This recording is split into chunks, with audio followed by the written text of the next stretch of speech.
Every day, Brand. That's right. See you there. The sensational murder trial raising questions when it comes to home defense. How far is too far? Byron Smith shot and killed two teenagers who broke into his home, and he's now on trial for double murder. Smith says he was just protecting himself. But prosecutors argue he went too far, and the trial is now in its third day.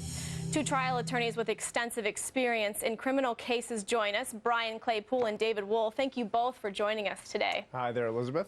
Now, David, I want to start with you because either way you slice it, this is just a really tough case to bear. But the burden of proof for the prosecutors, because they claim that it was premeditated murder and that he was waiting for these teens. So talk to me about the burden of proof that they have here in this case. Can they do it?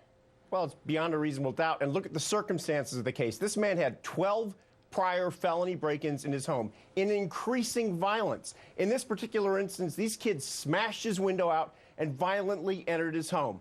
What does the prosecutor want? For him to wait till the 13th, the 14th, or the 15th to wait till he's stabbed or shot himself?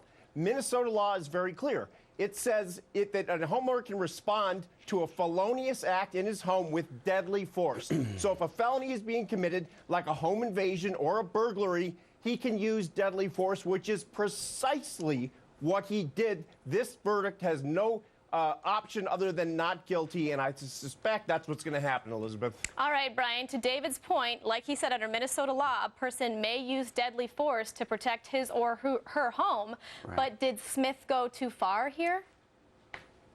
Well, absolutely, he went too far. It's called the Castle Doctrine in Minnesota, not the OK Corral Doctrine and not the Wild Wild West Doctrine. There are two key points to this doctrine, Elizabeth.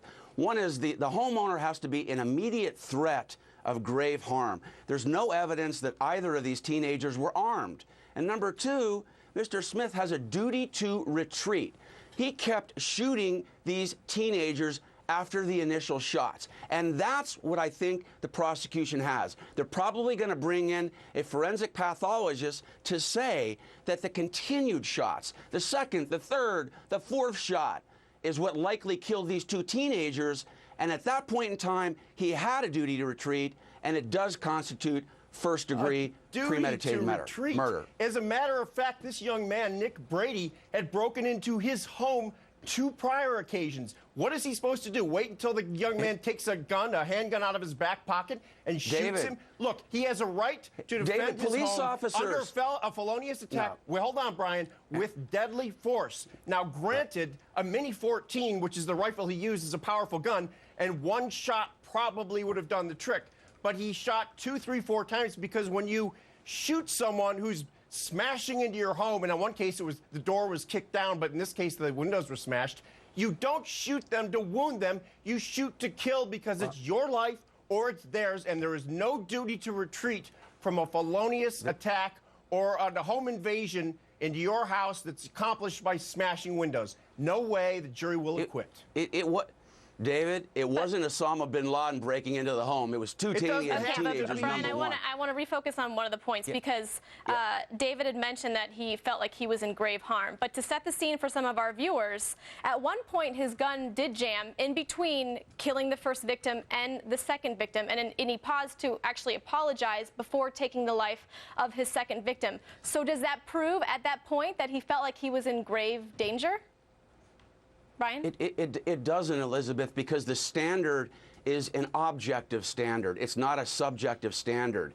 And he even said he's sorry. He even said he's sorry after he killed the girl. And by the way, your viewers need to know, the girl that was killed made a comment to him before he killed her saying she was looking for Brady, the young boy. She was looking for him. She wasn't going to say, hey, I'm going to hurt you. There are no verbal threats, no physical confrontation.